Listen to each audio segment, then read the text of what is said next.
맥키네 지혜투자클럽입니다. HLB. 자, 올해 2023년도 FDA는 이제 승인 건수가 증가될 어떤 전망이 나오고 있는 가운데, HLB 주가는 라운드 넘버 가격인 3만원대 이제 지지 여부를 확인하는 어떤 구간으로 이제 이번 주 진입을 하고 있죠. 내일의 투자 전략까지 한번 살펴보도록 하겠습니다. 먼저, 개장 이후의 미증시 흐름부터 한번 살펴보겠습니다.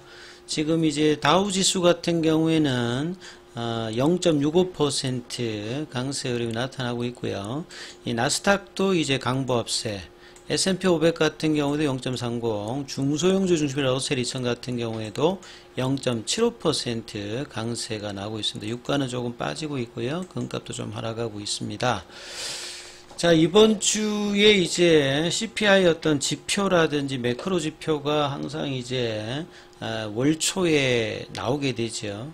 그래서 시장이 긴축에 관련된 어떤 결정 이전까지 이제 변동성이 계속 나와지고 있는 어떤 시장인데요. 오늘 국내 시장 전반적으로 먼저 좀 살펴봐 드리면,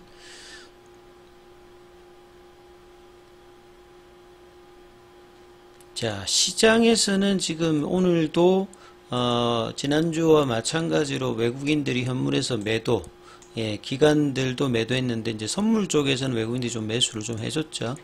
자, 그리고 투신하고 연기금이 이제 거래소 쪽에서 매수를 해주고, 이제 개인들이 양시장에서 이 5천억 넘게 일단 매수 대응을 해줬습니다.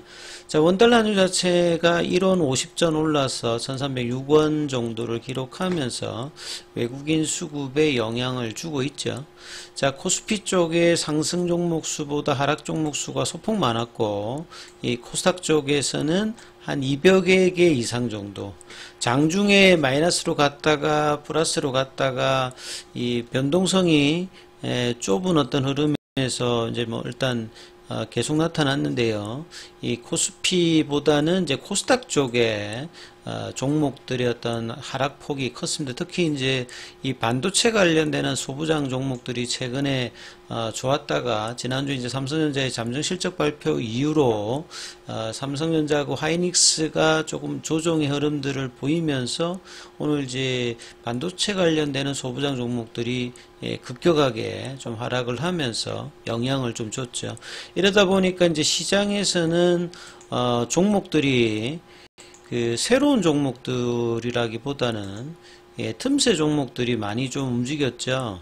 이 메타의 이제 스레드 관련되는 이 모바일 뭐 광고사라든지 이 메타 쪽이라든지 이제 과거에 이제 뭐 페이스북 쪽 관련해서 관련된 어떤 종목들, 그리고 이제 그 우크라이나 관련되는 부분에서 재건 관련주들, 뭐, 요런 쪽의 어떤 종목들이 뭐 강하면서 그동안 좀 장을 좀 견인했던 종목들은 좀 빠지는 어떤 흐름들을 좀, 보였다. 이렇게 볼 수 있습니다.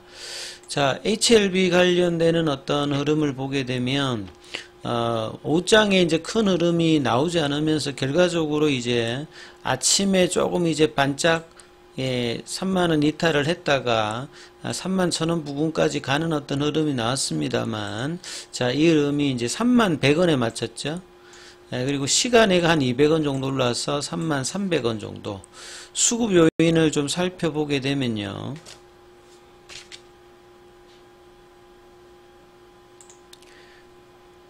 그나마 프로그램 쪽에서는 지난주와 마찬가지로 조금 이제 물량이 좀 들어오는, 그리고 뭐 이런 부분들이 좀 수급상에서 볼 수 있고요.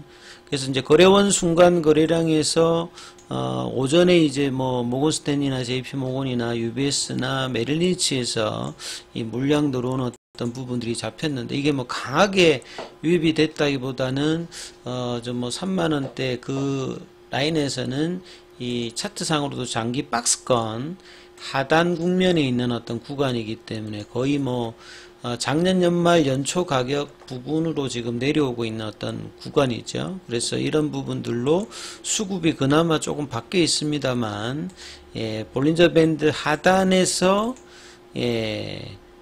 아침에 살짝 윗골이 나오면서 이 부분에 좀 걸쳐 있는 거죠. 그래서 라운드 넘버 가격이라고 하기도 하고 라운드 피겨 가격이라고도 하는데요. 매끈하게 끝나는 가격이죠. 공공으로 끝나는 가격.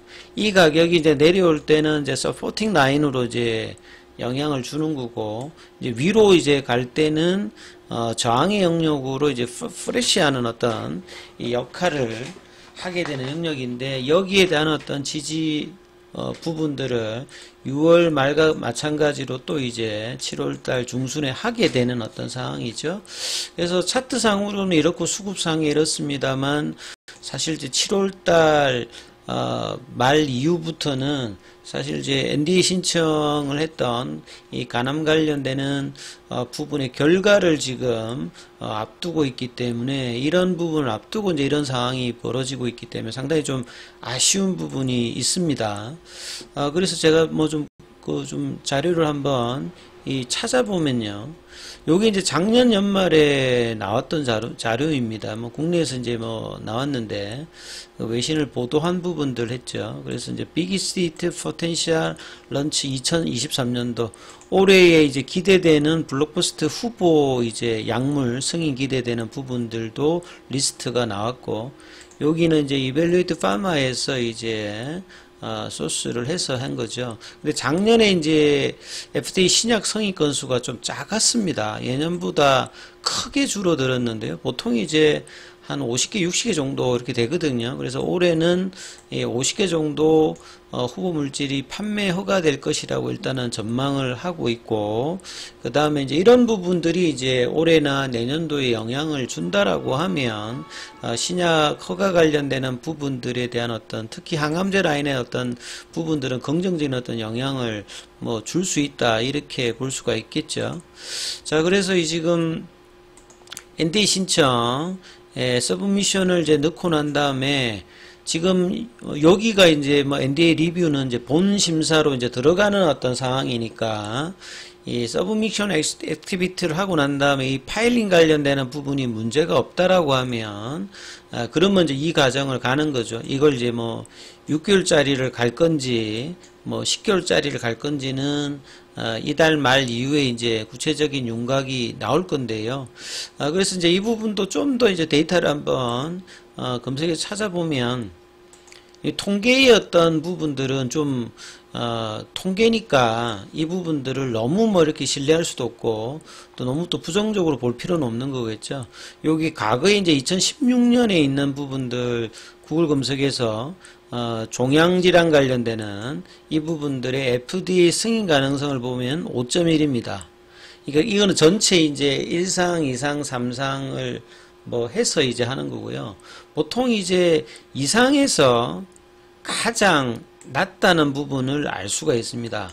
1상은 보통 이제 전임상에서 동물 실험을 통해 가지고 뭐 위험도라든지 이런 부분들을 거쳐서 이제 사람에게 이제 최초로 들어가는 게 1상이기 때문에, 1상에서는 효과보다는 뭐 위험한지 안 한지 독성 관련되는 부분, 이 부분을 하기 때문에 높고요.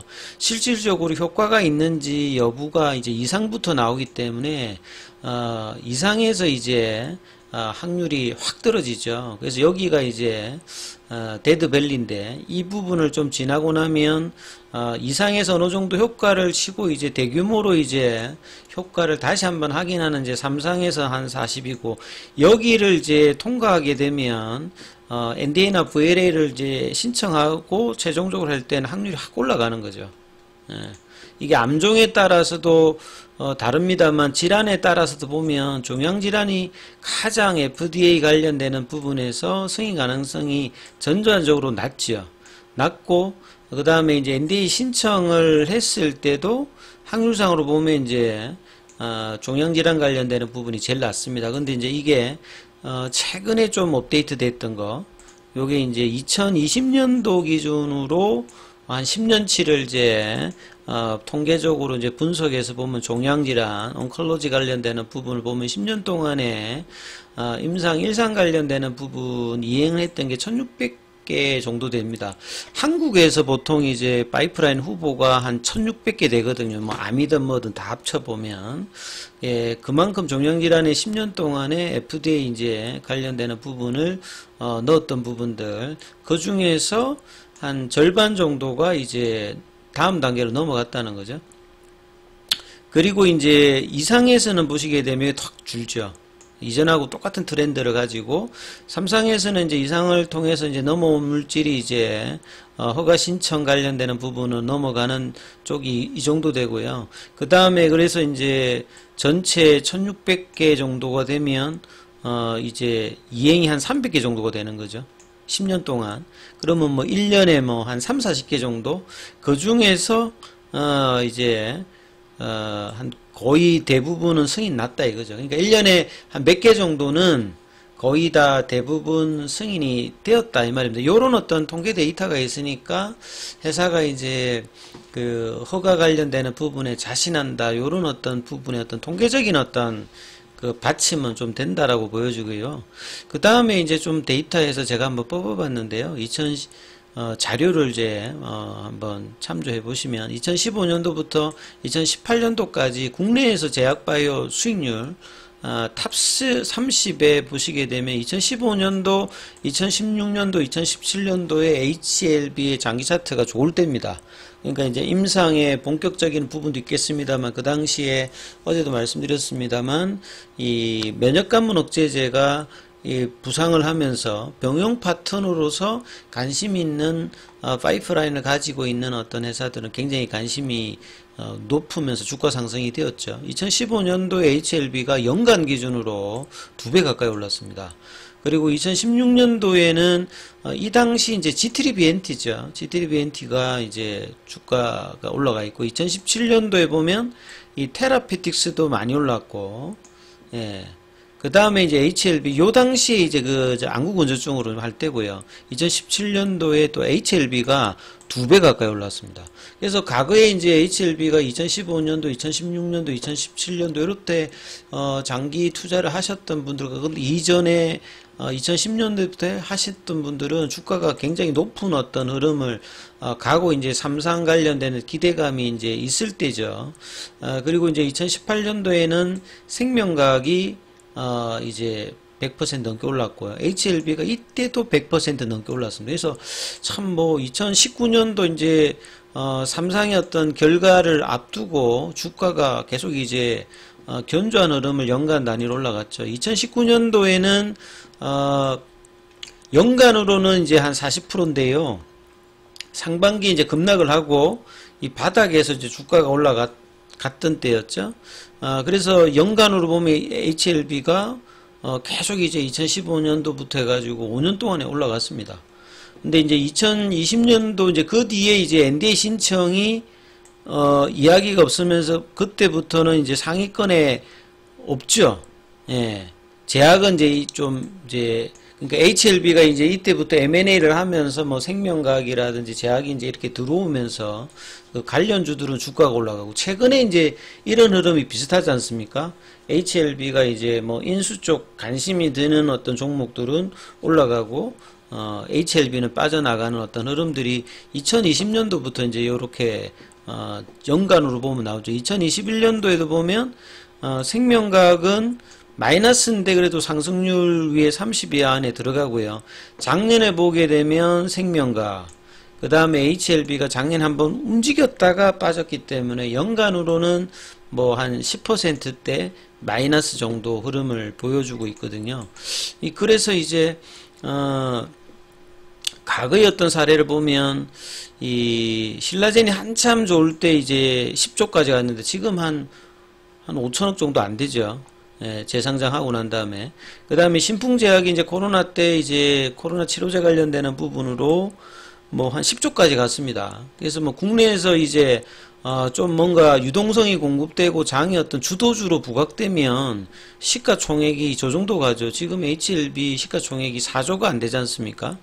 예, 그러니까 향후에 이제 어떻게 될지 뭔가 이제 재료 모멘텀이 있으면 움직이면 유동성만 좀 공급돼. 지금 원체 이제 금리단 때문에 저런 영향이 있고 HLB는 이제 주가 수가 많았기 때문에 좀 부담스러운 건 있겠습니다만 재료에 따라서 뭐 이렇게 움직일 수 있는 어떤 흐름들은 과거보다는 조금 이제 어떻게 될지 모르겠습니다만 저런 어떤 이제 사례를 가지고 있죠. 오늘 항서제약 같은 경우는 1.6일 좀 빠지면서 고점 돌파를 여전히 좀 못하는 어떤 상황이고, 이 공매도 관련되는 부분들은 계속 압박은 오늘도 이어지고 있습니다. 자, 이 공매도 관련되는 수급 이슈가 좀처럼 이제 이 어떤 기대감으로 나오지 않으면서 압박으로 계속 지금 나오고 있죠. 공매도 잔고가 2019년도 잔고 수량하고 비슷하게 지금 나와 있습니다. 그리고 이제 대차거래 관련되는 부분들은 조금 오늘도 좀 이제 체결이 더 늘어나는 흐름들이 나왔죠. 그래서 이제 중장기 흐름들을 뭐 계속 보여드리는 것은 지금 단기적인 어떤 이슈가 지금 주가에서 크게 지금 영향을 주고 있지 못하기 때문에 중장기 라인에서 지금 이제 시장은 아침에 제가 말씀드렸듯이 ND의 어떤 이제 그 본심사라든지 우선심사 이런 부분들도 뭐 중요합니다만, 정말 이제 최종적으로 승인 이후에 이 매출 관련되는 부분과 지금 5차 치료제로 만약에 그러니까 5번째 1차 치료제로 승인되었을 때 기존에 지금 이제 가장 큰 캐파를 차지하고 있는 이 로슈나 로슈의 아바스틴과 티센트릭 관련되는 조합 대비해서 얼마만큼 경쟁력이 있을까? 그리고 매출단을 조기에 이제 오랜 어떤 임상 기간을 거쳤기 때문에 물질 개발 이후에, 그래서 그 결과를 제대로 낼까, 이런 어떤 부분들이 이제 공매도로 보면 공매도의 어떤 압박들이 이제 이런 부분들을 반영하면서 나오고 있는데요. 아무튼 이 장기 박스권 하단 부분에 있는 이 부분이 뭐 추가적인 어떤 하락이 될지 지지가 될지 이제 이번 주에 3만원대 부근에서 이제 오늘도 윗꼬리가 나왔습니다만 강하게 이제 올라가야 되겠죠.